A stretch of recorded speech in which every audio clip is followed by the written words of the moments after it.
एक खास शख्सियत के साथ मुलाकात। देखिए जयदेव पटेल के साथ नंबर 1 इंडिया न्यूज पर रोजाना रात 9 बजे। नमस्कार व्यूअर्स, मैं जयदेव पटेल और आप देख रहे हैं नंबर 1 इंडिया न्यूज। आपका एक बार फिर स्वागत है एक खास शख्सियत के साथ मुलाकात प्रोग्राम में। आज हम बात करेंगे एसआईआर की जो प्रक्रिया चल रही है उत्तर प्रदेश में, उसको लेकर के अखिलेश यादव द्वारा जो सवाल खड़े किए जा रहे हैं और जो आरोप लगाए जा रहे हैं, आखिर इसके क्या मायने हो। और इसी के साथ साथ में हर्षवर्धन सकपाल, कांग्रेस के प्रदेश अध्यक्ष महाराष्ट्र के, उनके द्वारा टिप्पू सुल्तान से छत्रपति शिवाजी महाराज की जो तुलना की गई, उसके बाद नई सियासत शुरू हुई है, इसके क्या मायने।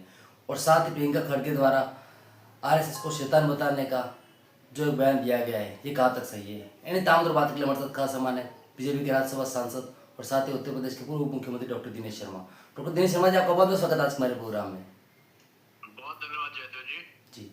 डॉक्टर दिनेश शर्मा जी, आपसे मेरा पहला सवाल है कि उत्तर प्रदेश में चल रही एसआईआर प्रक्रिया को लेकर के अखिलेश यादव द्वारा सवाल खड़े किए जा रहे हैं चुनाव आयोग और बीजेपी के ऊपर। उनका आरोप है कि कहीं न कहीं पीडीए के जो लोग हैं उनको जानबूझकर चुन कर उनके नाम काटे जा रहे हैं। एसआईआर से आपत्ति तो मैं समझता हूँ किसी को भी नहीं हो सकती, क्योंकि वो एक पारदर्शी व्यवस्था है और एसआईआर में नाम किसी का छूट नहीं सकता, क्योंकि ऑनलाइन सुविधा भी है और कई जगहों पर आपत्ति दर्ज करने का मतदाता को अधिकार भी दिया गया है। इसलिए एसआईआर के बारे में कोई अगर आरोप लगाता है तो ये पूरी तरीके से मैं समझता हूँ उस राजनीतिक दल को अपने भविष्य के प्रति आशंकाएं पहले से उसको परेशान कर रही हैं। 2027 का चुनाव है और चुनाव में सब जानते हैं कि भारतीय जनता पार्टी का एक पक्षीय जो लोकप्रियता है उसके कामों के कारण बढ़ी है। तो इसलिए मैं समझता हूँ कि जो एसआईआर को लेकर जो आरोप है वो भी तमाम राज्यों में वो एक तरीके के अनर्गल प्रचार साबित हुए और उसमें सबने देखा कि बिहार में सफलतापूर्वक एसआईआर के बाद ही एक भी शिकायत नहीं रही और चुनाव संपादित हुए। तो मैं समझता हूँ कि ये 2027 के चुनाव के पहले अपनी हार का कारण बताने के लिए एक आरोपों की श्रृंखला को विपक्ष तय कर रहा है। जी डॉक्टर दिनेश शर्मा जी, जिस प्रकार से पश्चिम बंगाल में बीजेपी की शिकायत पर इलेक्शन कमीशन ने 7 अफसरों को जो निलंबित किया, उसको लेकर अखिलेश यादव का कहना है कि हम यहाँ पर बार बार कंप्लेन दे रहे हैं लेकिन हमारी बात नहीं मानी जा रही है। वही पश्चिम बंगाल में बीजेपी की जो कंप्लेन थी उस पर कहीं कार्रवाई भी की गई। तो ये डबल स्टैंडर्ड क्यों है कार्रवाई में इलेक्शन कमीशन का? देखिए, एक होता है कि आप अनर्गल आरोप बगैर किसी तथ्य के एक वेग शब्द का इस्तेमाल करिए और लगा दीजिए। तो चुनाव आयोग के पास में तथ्य के आधारित अगर जहां से भी किसी भी राजनीतिक दल ने कभी भी कोई शिकायत करी है तो उस पर तत्काल चुनाव आयोग ने निर्णय किया है। ऐसे तमाम उदाहरण सामने हैं और मैं समझता हूँ अगर कोई एसआईआर के बारे में किसी को कोई शिकायत आती है तो तथ्यों के साथ में वो प्रस्तुत करे। केवल कागजी बयान हो और केवल अफवाह और भ्रम फैलाने के लिए अगर कोई बयान देता है तो मैं समझता हूँ ये उचित नहीं होगा। जी डॉक्टर दिनेश शर्मा जी, महाराष्ट्र के प्रदेश अध्यक्ष कांग्रेस पार्टी के हर्षवर्धन सकपाल द्वारा छत्रपति शिवाजी महाराज की तुलना टिप्पू सुल्तान से करने को लेकर के नया विवाद शुरू हो गया, इसको आप कैसे देखते हैं?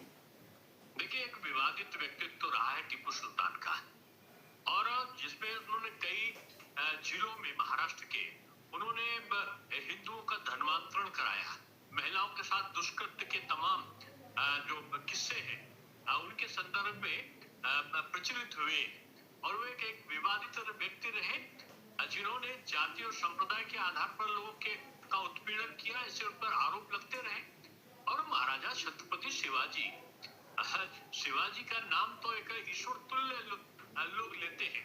राष्ट्र के लिए सब कुछ निछावर करने वाला व्यक्तित्व का नाम है। शिवाजी एक चरित्र का नाम है। शिवाजी, महाराजा छत्रपति शिवाजी एक देश की आन बान शान का प्रतीक है। एक शिवाजी राष्ट्र के लिए सर्वोच्च निछावर करने वाले विदेशी आक्रांताओं के लिए एक काल बनकर सामने प्रस्तुत होने वाला एक सच्चे भारतीय का परिदृश्य प्रस्तुत करने वाला व्यक्तित्व का नाम है। इसलिए छत्रपति महाराजा शिवाजी से अगर टिप्पू सुल्तान की तुलना कांग्रेस करती है तो कांग्रेस अपनी जिंदगी की सबसे बड़ी भूल कर रही है। वो केवल छत्रपति शिवाजी का अपमान नहीं कर रही है बल्कि और करोड़ों अरबों के भारतीयों का अपमान कर रही है जिनके जेहन में, जिनके मन मस्तिष्क में शिवाजी के प्रति सम्मान का भाव है। एक लुटेरे प्रवृत्ति के आरोप लगने वाले व्यक्तित्व का, एक धर्म परिवर्तन कराने वाले व्यक्तित्व का जिस पर आरोप लगता रहा हो, एक महिलाओं के उत्पीड़न का जिस पर आरोप लगता रहा हो, ऐसे व्यक्ति से तुलना मैं समझता हूँ कि उचित नहीं है। छत्रपति शिवाजी महाराज जी के साथ में टीपू सुल्तान के बारे में तमाम पक्ष और विपक्ष के वक्तव्य रहे हैं। उनकी सत्यता क्या रही है ये इतिहास के पन्नों में दर्ज है। और मैं समझता हूँ कि जो साक्ष्य है उनके आधार पर जब चिंतन भाव चलता है तो एक स्वरूप आता है कि अंग्रेजों से लड़े थे, लेकिन अंग्रेजों से लड़े थे अपनी रक्षा के लिए लड़े थे ना। लेकिन दूसरा पक्ष ये आता है कि उन्होंने संप्रदाय के आधार पर मतभेद किए थे। और कुछ पक्षकार ऐसे हैं जो उनके दूसरे स्वरूप को भी देखते हैं। लेकिन टीपू सुल्तान जी के बारे में पक्ष और विपक्ष दोनों हैं और भ्रांतियां हैं, उन पर आरोप है। वो एक विवादास्पद व्यक्तित्व के रूप में परिभाषित है। महाराजा छत्रपति शिवाजी अंतर मन में प्रविष्ट करने वाले राष्ट्र नायक के रूप में, और मैं समझता हूँ मराठाओं के लिए तो और महाराष्ट्र के लिए नहीं पूरे भारतवर्ष के लिए वो ईश्वर तुल्य उनकी शौर्य की आराधना होती है। इसलिए मैं समझता हूँ कि कांग्रेस को छत्रपति शिवाजी महाराज के अपमान से बचना चाहिए। जी डॉक्टर दिनेश शर्मा जी, आपसे मेरा एक आखिरी सवाल है कि प्रियंका खड़गे ने राष्ट्रीय स्वयंसेवक संघ आरएसएस पर बड़ा आरोप लगाते उन्हें शैतान बता दिया, तो साथ ही उन्होंने बीजेपी को इसकी छाया बताया, इसको आप कैसे देखते हैं?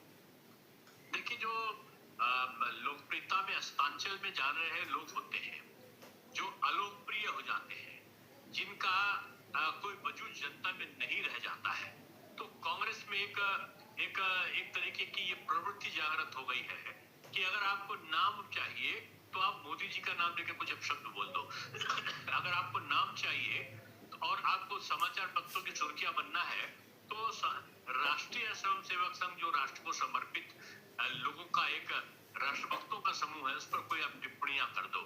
तो मैं समझता हूँ कि ये प्रियंका खड़गे जी अपने जो एक कहना चाहिए कि अपने अतिक्रमण कर रहे हैं, अपने शब्द संयम को अतिक्रमित कर रहे हैं। और निश्चित रूप में उनको राष्ट्रीय स्वयंसेवक संघ का ज्ञान नहीं है। उनको पहले नेहरू जी की आलोचना कर लेना चाहिए, क्योंकि उनके जमाने में तो राष्ट्रीय स्वयंसेवक संघ के स्वयंसेवकों को परेड में शामिल किया गया था, 26 जनवरी की परेड में शामिल किया गया था। तो मैं समझता हूँ ये एक भ्रमित व्यक्ति का एक मिथ्यापूर्ण और गैर तथ्यों के आधार पर दिया गया ये बयान मात्र है, जो लोकप्रियता सस्ती लोकप्रियता के लिए दिया गया है। जी डॉक्टर दिनेश शर्मा जी, आपने हमारे लिए समय निकाला, उसके लिए आपका बहुत बहुत धन्यवाद।